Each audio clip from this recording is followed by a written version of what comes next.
Hello everyone, welcome back to my YouTube channel. आज हम करेंगे 5 अक्टूबर 2023 की करंट अफेयर्स का रिवीजन। अगर आप हमारे चैनल पर नए हैं तो चैनल को सब्सक्राइब ज़रूर करें ताकि डेली आपको ऐसी क्लास मिलती रहे जिसमें हम करंट अफेयर्स और इससे संबंधित जितने भी स्टैटिक जीके के क्वेश्चन बनते हैं उनको डिस्कस करते हैं। तो आज का हमारा क्वेश्चन है, WHO के द्वारा हाल ही में मलेरिया की सेकेंड वैक्सीन को मंजूरी दी गई है, उसका नाम क्या है और उसको किसने बनाया। सबसे पहले हम देखेंगे WHO है क्या। World Health Organization. इसकी स्थापना कब हुई? 7 अप्रैल 1948 को हुई है। जिनेवा स्विट्जरलैंड में इसका मुख्यालय स्थित है। हाल ही में WHO ने मलेरिया की सेकेंड वैक्सीन को मंजूरी दी है, उसका नाम है R21 मैट्रिक्स एम। R21 या मैट्रिक्स एम मलेरिया की सेकेंड वैक्सीन है जिसको मंजूरी मिली है और इसका निर्माण किसने किया? ऑक्सफोर्ड यूनिवर्सिटी और सीरम इंस्टीट्यूट ऑफ इंडिया जो पुणे में स्थित है, इसके द्वारा मलेरिया की सेकेंड वैक्सीन का निर्माण किया गया। यदि पूछे मलेरिया रोग किससे होता है? प्रोटोजोआ से होता है, प्लाज्मोडियम। और प्लाज्मोडियम सबसे खतरनाक कौन सा प्लाज्मोडियम है? फैल्सीपेरस प्लाज्मोडियम, जिसमें सर्वाधिक मौत होती है। और मलेरिया का वाहक कौन है? मादा एनाफ्लीज मच्छर है। यदि प्रोटोजोआ से होने वाले रोगों को देखें तो उसकी ट्रिक क्या है? पापा काम्पेस होते हैं। पा से हो गया पायरिया, कालाजार, मलेरिया। पे से पेचिस और सोता से निद्रा रोग। तो ये 5 प्रमुख रोग हैं जो प्रोटोजोआ से होने वाले रोग हैं। मलेरिया की दवा का नाम क्या है? मलेरिया की दवा का नाम है क्विनैन, जो सिनकोना वृक्ष से प्राप्त होती है। और मलेरिया में प्रभावित कौन होता है? आरबीसी, रेड ब्लड कार्पल्स, लाल रक्त कणिकाएं प्रभावित होती हैं। मलेरिया की पहली वैक्सीन कौन सी थी? मॉस्क्विरिक्स। और दूसरी कौन सी बनी है? R21 matrix M. तो ये बनी है second vaccine.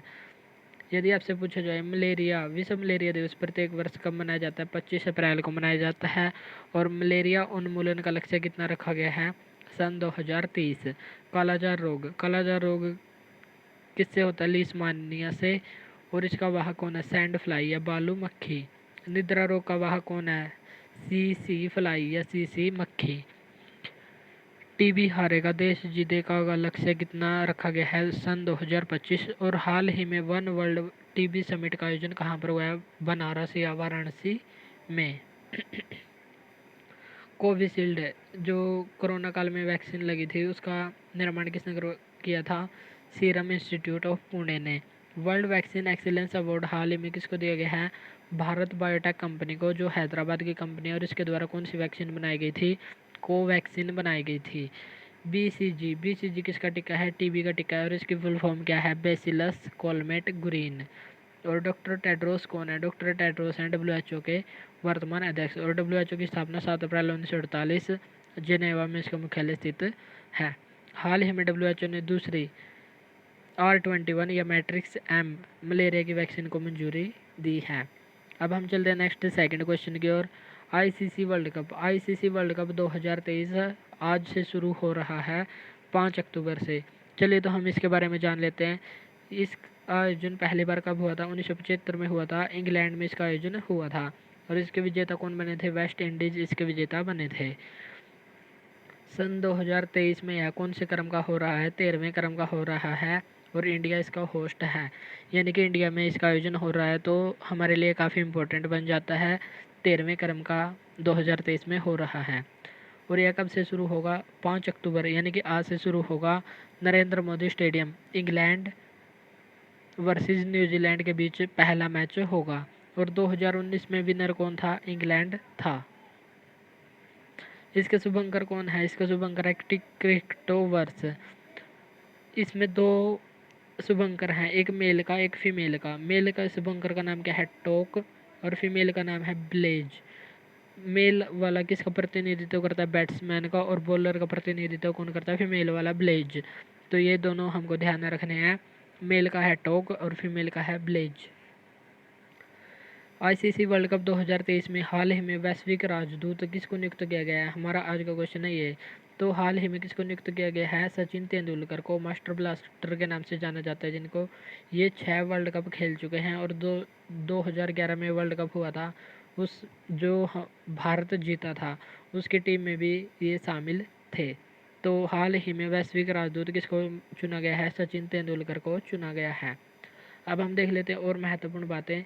Brand ambassador, ICC world cup के ब्रांड एम्बेसडर कौन बने हैं? शाहरुख खान। और एंथम सॉन्ग का नाम क्या है? दिल जश्न बोले। और इसको किसने गाया है? प्रीतम सिंह ने गाया है और रणवीर सिंह ने इसमें एक्टिंग की है। 800 ऑटोबायोग्राफी किसकी है? मुथैया मुरलीधरन की है, जो श्रीलंका के खिलाड़ी हैं। सर्वाधिक विकेट लेने वाले खिलाड़ी कौन है? मुथैया मुरलीधरन। एशिया कप जो हाल ही में हुआ था उसमें भारत ने किसको हराया? श्रीलंका को हराया। विश्व टेस्ट चैंपियनशिप दूसरी बार इसका आयोजन हुआ। ऑस्ट्रेलिया ने इंडिया को हराया। पिछली बार न्यूजीलैंड ने इंडिया को हराया था, अब की बार ऑस्ट्रेलिया ने इंडिया को हराया। अंडर 19 T20 महिला वर्ल्ड कप का आयोजन कब कहाँ हुआ? साउथ अफ्रीका में हुआ। इसमें इंडिया ने इंग्लैंड को हराया। एशियन गेम्स जो हाल ही में हो रहे हैं 19वें क्रम के, इसमें महिला क्रिकेट टीम ने गोल्ड मेडल जीता और किसको हराया? श्रीलंका को हराया। श्रीलंका ने सिल्वर मेडल जीता और गोल्ड इंडिया के द्वारा जीता गया।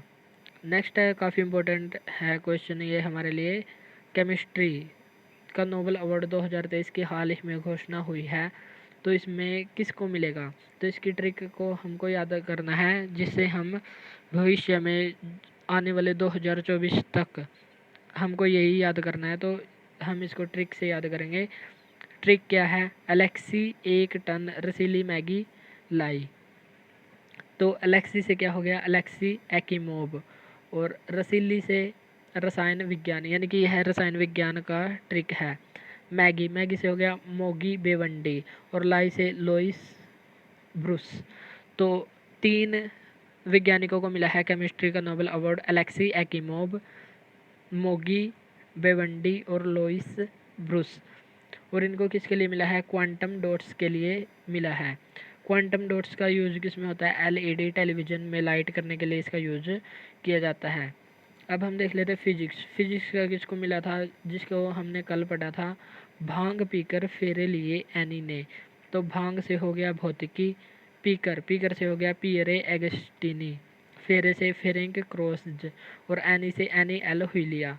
तो इनको किसके लिए मिला? प्रकाश के लिए मिला फिजिक्स का नोबेल अवार्ड। और मेडिसिन का नोबेल अवार्ड देने की घोषणा किसको की गई है? भूखा काका मेरी विस्की दवाई में मिलाकर पी गया। दवाई से हो गया मेडिसिन, मेरी से अमेरिकी, विस्की से बीसमैन। और भूखा से हंगरी, काका से कैरिको। कैरिको को हंगरी के कैरिको और अमेरिका के विस्मैन को मेडिसिन का अवार्ड देने की घोषणा की गई है। अब हम कर लेते हैं कुछ महत्वपूर्ण अवार्ड्स। डॉक्टर रवि कन्नन को हाल ही में कौन सा अवार्ड मिला है? रैमन मैग्सेसे अवार्ड 2023 मिला है। इसको एशिया का नोबेल अवार्ड भी कहा जाता है। स्वाति नायक जो उड़ीसा से संबंधित है, इनको हाल ही में कौन सा अवार्ड मिला? Norman Borlaug award. Waheeda Rehman को कौन सा अवार्ड मिला? 53वां दादा साहब फाल्के 2021 वाला अवार्ड इनको दिया गया। सुधा मूर्ति जिसको हमने कल पढ़ा था, हाल ही में काला अवार्ड किसके द्वारा दिया गया? कनाडा संस्थान के द्वारा। और यह प्राप्त करने वाली पहली भारतीय महिला बन गई हैं। नेक्स्ट है हमारा 4th क्वेश्चन। हाल ही में भारत जापान कोष का निर्माण हुआ है। भारत जापान कोष में का निर्माण करने वाली 2 संस्थाएं कौन सी हैं? NIIF और JICA, जीका। नाइफ और जीका। NIIF इसकी फुल फॉर्म क्या है? National investment and infrastructure fund. और जीका की जापान इंटरनेशनल कोऑपरेशन एजेंसी। इसमें क्वेश्चन क्या पूछा है कि भारत और जापान को उसकी अधिकृत पूंजी कितनी है? अधिकृत पूंजी है 60 करोड़ डॉलर। 60 करोड़ डॉलर इसकी अधिकृत पूंजी है। और इसमें 51% तो जापान का हिस्सा है और 49% इंडिया का हिस्सा है। यानी कि सबसे ज़्यादा इन्वेस्टमेंट खर्च कौन करेगा? जापान करेगा और भारत इससे कम खर्च करेगा। और इस फंड का इस्तेमाल किस में होगा? इस फंड का इस्तेमाल होगा इन्वायरमेंट और क्लाइमेट चेंज को रोकने के लिए। अब हम कुछ फंड की चर्चा कर लेते हैं। पटना मेट्रो के लिए फंड कौन देगा? जापान की जीका कंपनी देगी। चाक परियोजना किस राज्य में शुरू हुई? छत्तीसगढ़ राज्य में शुरू हुई। शिक्षा का बढ़ावा देना इसका मुख्य उद्देश्य है। और इसमें फंड कौन देगा? वर्ल्ड बैंक देगा। कितना? 2500 करोड़ रुपए फंड देगा। राजस्थान में जैव विविधता और वानिकी कार्यक्रम के लिए फंड कौन देगा? FDA देगा, फ्रेंच डेवलपमेंट एजेंसी। अब हम देख लेते हैं जापान से संबंधित महत्वपूर्ण बातें। जापान की राजधानी का नाम क्या है? टोक्यो है। और जापान को अन्य किस किस नाम से जाना जाता है? निप्पन। सुकुमार का देश किसको कहा जाता है? जापान को। और जापान में मुख्य रूप से कितने द्वीप हैं? 4। होकडो, होन्शु, क्यूशु और शिकोये। और इनमें सबसे बड़ा द्वीप कौन सा है? सबसे बड़ा द्वीप है होन्शु द्वीप। यहाँ की मुद्रा का नाम क्या है? येन इसकी मुद्रा है। और यहाँ के वर्तमान प्रधानमंत्री का नाम फूमियो किशिदो। संसद का नाम क्या है? संसद का नाम है डाइट। और हाल ही में 49th बैठक हुई है G7 की, वह कहाँ पर हुई है? हिरोशिमा। हिरोशिमा जापान में इसका आयोजन हुआ है। नेक्स्ट है हमारा 5th question, mimetic enzyme. Mimetic enzyme का विकास हाल ही में किसने किया है? Indian institute of science Bengaluru के द्वारा इसका विकास किया गया है। और इसका विकास क्यों किया गया है? वेस्ट वाटर ट्रीटमेंट यानी कि अवशिष्ट जल उपचार के लिए किया जाएगा। जो उद्योगों से अपशिष्ट जल निकलता है उसको कहते हैं एफ्लुएंट। एफ्लुएंट कहते हैं उद्योगों का वेस्ट वाटर। इसमें यदि एफ्लुएंट में मिमेटिक एंजाइम को मिलाया जाए और 10 मिनट तक सूर्य के प्रकाश में रखा जाए तो क्लीन वाटर बन जाएगा। तो इसको किसने विकसित किया है? Indian institute of science Bengaluru के द्वारा इसको विकसित किया गया है। एफ्लुएंट में मिमेटिक एंजाइम को मिलाया जाएगा जिससे वेस्ट वाटर क्लीन वाटर में चेंज हो जाएगा। अब हम देख लेते हैं कुछ इंपॉर्टेंट क्वेश्चन। झीलों में खरपतवार को नष्ट करने के लिए किसको लॉन्च किया गया? जलदोस्त एयरपोर्ट को लॉन्च किया गया। PET प्लास्टिक तोड़ने के लिए कौन सा एंजाइम बनाया? PET46। लार में एंजाइम कौन सा होता है जो जीवाणुओं का भक्षण करता है? लाइसोजाइम। पेट में कौन सा एंजाइम प्रोटीन का पाचन करता है? Pepsin enzyme. और माहौल कौन तैयार करता है? HCl हाइड्रोक्लोरिक अम्ल। अमाशय में दूध का पाचन कौन सा एंजाइम करता है? रेनिन एंजाइम करता है। नेक्स्ट है हमारा 6th क्वेश्चन, विश्व अंतरिक्ष सप्ताह हाल ही में कब से कब तक मनाया जाने की घोषणा की गई है? 4 अक्टूबर से 10 अक्टूबर तक मनाया जाएगा। और इसकी थीम क्या है? Space and entrepreneurship. 4 अक्टूबर क्यों? 4 अक्टूबर 1957 को स्पुतनिक फर्स्ट को लॉन्च किया गया था जो विश्व का पहला उपग्रह था, इसलिए 4 अक्टूबर की डेट ली गई। और 10 अक्टूबर क्यों? 10 अक्टूबर 1967 को स्पेस का मैग्ना कार्टा आया था, इसलिए 4 से 10 अक्टूबर तक विश्व अंतरिक्ष सप्ताह मनाया जाएगा। नेक्स्ट है नेशनल स्पेस डे। राष्ट्रीय अंतरिक्ष दिवस प्रत्येक वर्ष कब मनाया जाएगा? 23 अगस्त को 2024 से यह मनाना शुरू होगा। क्यों? क्योंकि चंद्रयान 3 इस दिन चंद्रमा के साउथ पोल पर लैंड हुआ था। और चंद्रयान 3 किससे लॉन्च हुआ था? LVM-3 M4 से 14 जुलाई 2023 को लॉन्च हुआ था। NVS-01 किससे लॉन्च हुआ था? GSLV F12 से। आज़ादी सैट और ES-07 जेनस उपग्रह किससे लॉन्च हुआ था? SSLV D2 से। और इसकी पहली सफल उड़ान थी। DSSAR यह क्या है? सिंगापुर का 7 उपग्रहों को लॉन्च किया गया जिसमें यह सबसे महत्वपूर्ण है। और इसको लॉन्च किया गया PSLV C56 के द्वारा। INS-2B इसके द्वारा किस भूटान के उपग्रहों को लॉन्च किया गया? PSLV C54 के द्वारा। आदित्य L1 मिशन यह सूर्य पर जाने वाला मिशन है, इसको लॉन्च किया गया 2 सितंबर 2023 को PSLV C57 के द्वारा। ल्यूमिलाइट को किसके द्वारा लॉन्च किया गया? PSLV C55 के द्वारा लॉन्च किया गया। नेक्स्ट है हमारा 7th क्वेश्चन, प्रोजेक्ट उद्भव को हाल ही में किसके द्वारा शुरू किया गया? इंडियन आर्मी के द्वारा शुरू किया गया। इसका उद्देश्य क्या है? इसका उद्देश्य प्राचीन भारतीय ग्रंथ, जितने भी हमारे प्राचीन भारतीय ग्रंथ हैं जिनमें राज कौशल, युद्ध कौशल और कूटनीति का वर्णन किया गया है, उन सभी ग्रंथों से ज्ञान को एकत्रित करना इसका मुख्य उद्देश्य है, ताकि भारतीय सेना इन राज कौशल, युद्ध कौशल और कूटनीति का उपयोग करके शक्तिशाली सेना बन सके। तो इसके लिए कौन सा ऑपरेशन चलाया गया? प्रोजेक्ट उद्भव।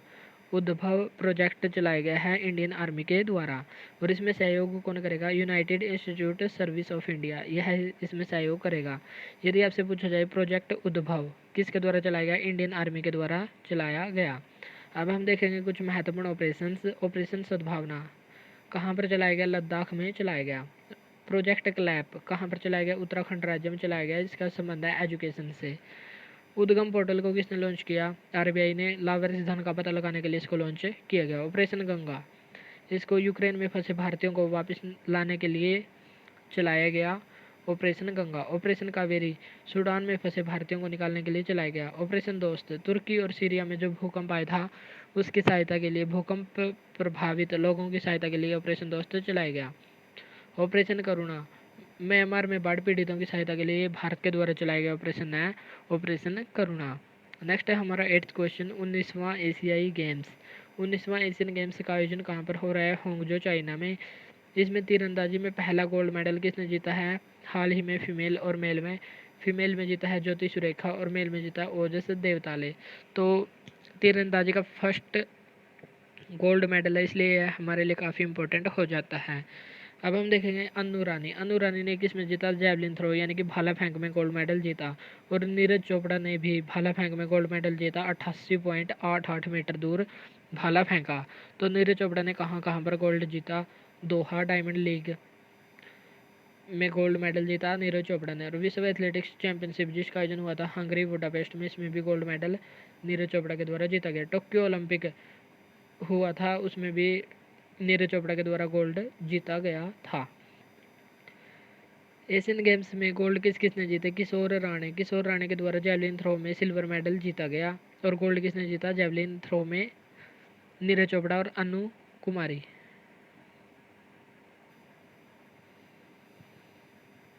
अनु रानी और नीरज चोपड़ा के द्वारा गोल्ड जीता गया। नेक्स्ट है लवलीना बोरगोहन। लवलीना बोरगोहन असम से संबंधित है और इन्होंने सिल्वर मेडल जीता। ये ध्वजवाहक भी रह चुकी हैं एशियन गेम्स में। 4x400 मीटर रिले दौड़ में मेंस वाली में गोल्ड मेडल भारत के द्वारा जीता गया। 19वां एशियाई खेल में पहला गोल्ड किसने जीता? शूटिंग में जीता गया। और 3 खिलाड़ी कौन कौन से हैं? दिव्यांश, ऐश्वर्या और रुद्रांश। हॉर्स राइडिंग में कितने वर्ष के बाद भारत ने गोल्ड जीता? 41 साल के बाद। पहले कब जीता था? 1982 में, जब भारत में इसका आयोजन हुआ था। 3 गोल्ड जीते थे। अब की बार कौन सा जीता? चौथा गोल्ड जीत लिया है। नेक्स्ट, गोल्फ में पदक जीतने वाली पहली भारतीय महिला कौन बनी है? अदिति अशोक। 18वां एशियाई गेम्स में भारत ने कितने पदक जीते? 17 पदक जीते थे, जो अब तक का हाईएस्ट स्कोर है। और यह कहाँ पर आयोजित हुआ था? जकार्ता, इंडोनेशिया में इसका आयोजन हुआ था। अब हम चलते हैं नेक्स्ट क्वेश्चन की ओर। 9th क्वेश्चन है हमारा, विश्व शिक्षक दिवस प्रत्येक वर्ष कब मनाया जाता है? विश्व शिक्षक दिवस मनाया जाता है 5 अक्टूबर को। और राष्ट्रीय शिक्षक दिवस कब मनाया जाता है? 5 सितंबर को डॉक्टर सर्वपल्ली राधाकृष्णन के जन्म दिवस पर मनाया जाता है। जो विश्व शिक्षक दिवस है आज मनाया जा रहा है, उसकी थीम क्या है? शिक्षा के लिए शिक्षकों की ज़रूरत है। तो ऐसी थीम अब की बार रखी गई है। और यदि पूछे कि यह पहली बार कब मनाया गया? 5 अक्टूबर 1994 को पहली बार मनाया गया। अब हम चलते हैं हिंदी दिवस। हिंदी दिवस भी 2 प्रकार का है, राष्ट्रीय हिंदी दिवस और विश्व हिंदी दिवस। राष्ट्रीय हिंदी दिवस प्रत्येक वर्ष मनाया जाता है 14 सितंबर को। और विश्व हिंदी दिवस प्रत्येक वर्ष कब मनाया जाता है? 10 जनवरी को। ऐसे कौन से उपराष्ट्रपति हैं जिनका 2 बार कार्यकाल रहा? तो ऐसे अब तक 2 ही राष्ट्रपति हैं, डॉक्टर सर्वपल्ली राधाकृष्णन और हामिद अंसारी। ये दोनों राष्ट्रपति ऐसे हैं जिनका कार्यकाल 2 बार रहा। पहले राष्ट्रपति कौन से थे? पहले उपराष्ट्रपति डॉक्टर सर्वपल्ली राधाकृष्णन थे। अब हम चलते पॉलिटी में। भारत का एक उपराष्ट्रपति होगा, इसके ऐसा किस अनुच्छेद में कहा गया? अनुच्छेद 63 में। और उपराष्ट्रपति राज्यसभा का पदेन सभापति होगा, ऐसा किस में कहा गया? अनुच्छेद 64 में।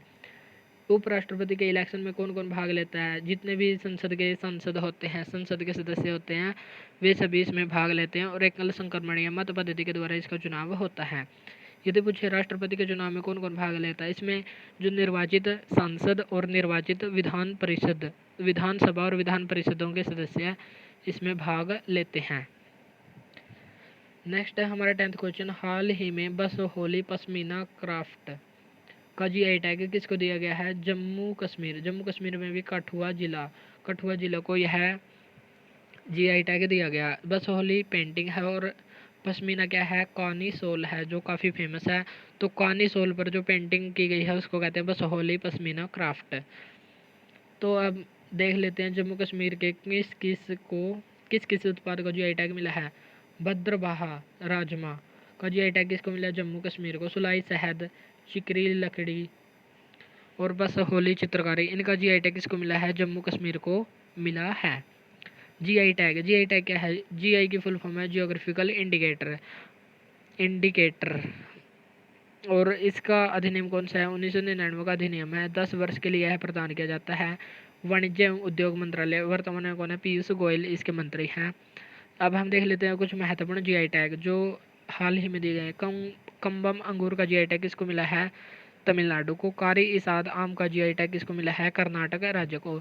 सुंदरजा आम का जीआई टैग किसको मिला? मध्य प्रदेश के रीवा जिले को मिला है। नेक्स्ट क्वेश्चन है हमारा, जम्मू कश्मीर के उपराज्यपाल मनोज सिन्हा ने श्रीनगर से सीआरपीएफ महिला बाइक अभियान यशस्विनी को किया प्रारंभ। ये थी हमारी आज की करंट अफेयर्स। आज का हमारा प्रश्न है, 4 भाषाएं जो भारतीय संविधान में जोड़ी गई थी किस संविधान संशोधन के तहत जोड़ी गई थी? तो हमको उस संविधान संशोधन का नाम बताना है और कौन सी 4 भाषाएं जोड़ी गई थी उसका भी नाम हमको कमेंट बॉक्स में बताना है। तो यदि हमारी आज की क्लास, आज के लिए इतना ही। मिलते हैं नेक्स्ट वीडियो में और इसका आंसर आपको कमेंट बॉक्स में ज़रूर से ज़रूर देना है। इस क्लास की PDF के लिए हमारे टेलीग्राम ग्रुप को ज्वाइन करें। Thank you.